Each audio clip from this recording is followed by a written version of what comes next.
Welcome to Creamer Media's Polity. I'm Brindaveni Naidoo.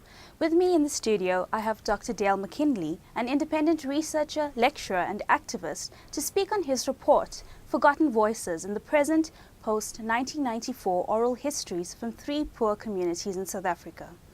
Welcome, Dale. Thank you. You call your interviews investigations of history from below. What does this concept entail?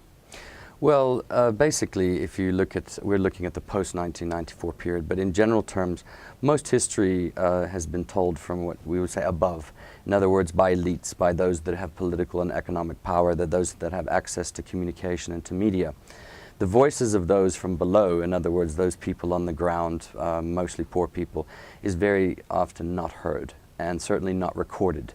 So my intention in this was to get a range of oral histories from people whose voices are normally not heard.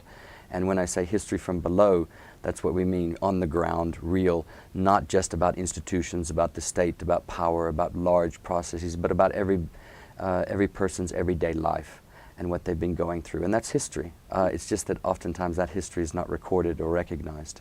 What were the key objectives of your research when you started off 2 years ago? Well, when I started looking at the post-1994 period and looking what had been recorded, the kind of history that we're writing about our transition in South Africa, it became very apparent that most of that history was a history of things that were at the large macro level. The transition, negotiations, the ANC coming to power, racial reconciliation, all the other kinds of big issues. But in the midst of that ordinary people's voices were not getting recorded. And in fact, what we were seeing was just, if there's a service delivery protest or something, well, that's poor people basically making their voice heard.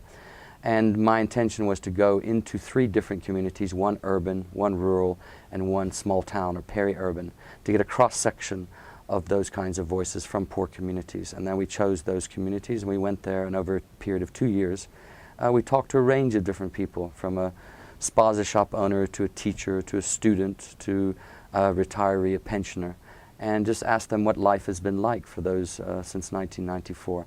And we recorded those stories. And I think that's a very important thing to do so that we don't lose that voice. In your report, you speak about South Africa in a time of transition. What did the new democratic government promise in 1994, and are we still in a transition now? Yes, I do believe we are in a transition. I think it's going to be a long transition. The new ANC government promised a lot of things to people, predominantly to their main constituency, which are poor people, and those that had been oppressed and marginalized in the apartheid past. And I think the vast majority of the core of those promises were for a better socioeconomic and material life, whether that's housing, education, health, basic services, these kinds of things, but opportunities for people who never experienced those opportunities as a result of racial discrimination as well as class. And that is still a work in progress, clearly. What we've seen in the last 15 years since 1994 is a fits and starts of that process. Some of things have been delivered, some of those promises have been partially kept, but many have not. And what we have seen in our political landscape over the last several years in particular are the organizations of people themselves who are frustrated, dissatisfied with the pace of change, beginning to make themselves heard. And I think it's important that that's done at an individual level, and thus this project. What were the key findings of your research in Sebokeng, Ramalotsi and Mandak's work? Well, it's difficult to pull out, there's so many different things, but I think one of the key things that came out was that people do recognize that there have been some positive changes. And it's not a matter of dismissing some of the things that have happened. But in the midst of those positive changes, they feel, I think there's certainly a majority feeling that things haven't changed enough, that the things that would allow them to live a better life have not come their way. Whether that's, as I said, housing, education, transport, schooling, these kinds of things. And so that they feel, I think that a lot of people feel that they do not have opportunities. What they see around them is they see a lot of wealth being accumulated, they see a lot of people doing quite well for themselves, particularly a new black middle class, and they feel left behind and somewhat marginalized. Since 1995, we've been applying for the RDP houses. Every time when they call people to go and apply for the RDP house, my brother used to go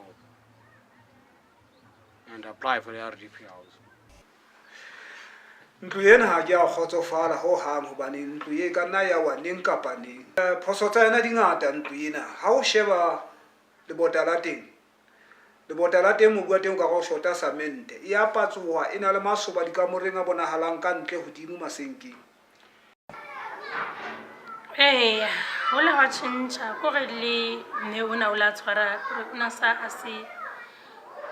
a sa tshware mme ko rana sa tshwara mme wa ka hantle a sa mo tshwara jwalo ka nako e le ya mo ga rena tsela bana ba sekolo ba travela 13 km go ya sekolong se sengwe sa nthwela sa secondary, and then ke tse dintsi gona bjalo re nyaka gona bjalo bona ke re bela ka taba ya gore ke office ya mešate yone, because ge re kgopela community hall re dire di-application tše ntši mola mine re kgopela community hall ga ba refe.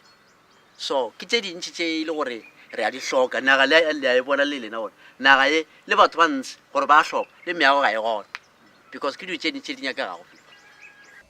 We are living in the country of democracy by weight,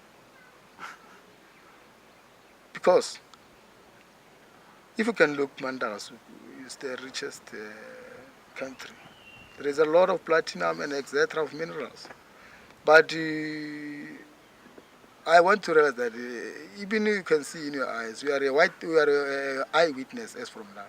There is no roads, there is no electricity, there is no water, there is no schools, there is no tertiary schools like technical and technical, but this land is rich. I'm doing this indigent survey. I'm collecting a register for the indigent people in the whole area. And of course, I had 37,000 applications from Mfuleni only.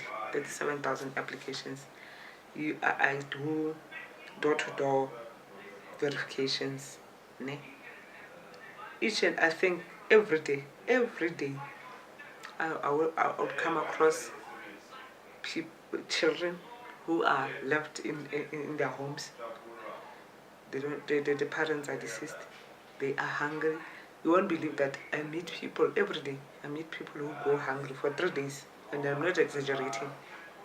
When I knock at that door, they'll say, I'll say, how are you surviving? And they'll say, we've been hungry for 3 days to get food from the neighbors.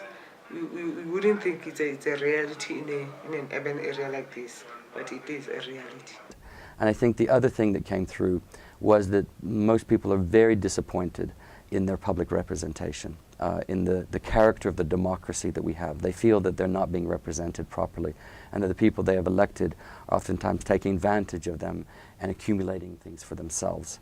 And so there seems to be a fairly strong feeling that the character of democracy needs to improve in representation for their own voices to be heard. I think those two findings would be probably a key ones.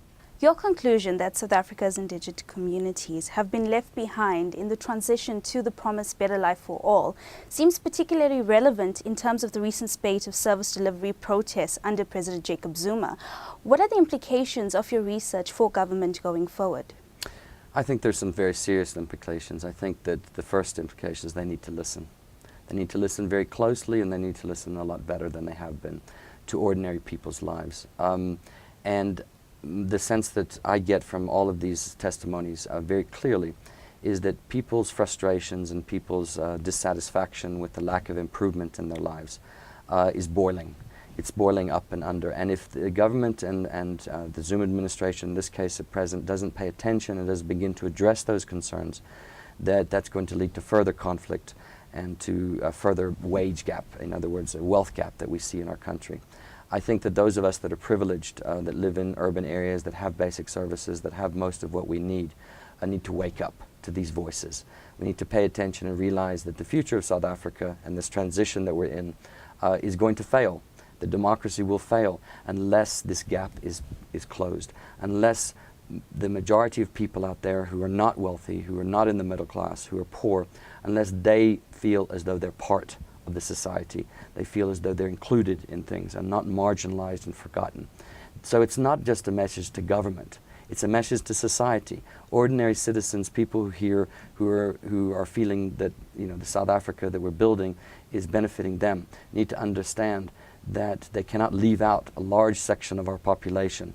And if that section is left out and forgotten and not listened to, it'll come back to bite very, very strongly and very seriously. And I think we're already beginning to see the signs of that under the Zuma administration with a lot of the promises that he has made to that constituency. So this project and these voices, I think, are a way of looking at that, not in political terms, not in large ideological terms, but in very basic day-to-day experiences and lives of ordinary people. And when we begin to listen to that, and the government begins to listen to that, I think that what we can do is begin to bridge those divides and those gaps that are so apparent in our society. Thank you, Dale. That was Dr. Dale McKinley speaking on the outcomes of his interviews with impoverished rural South Africans.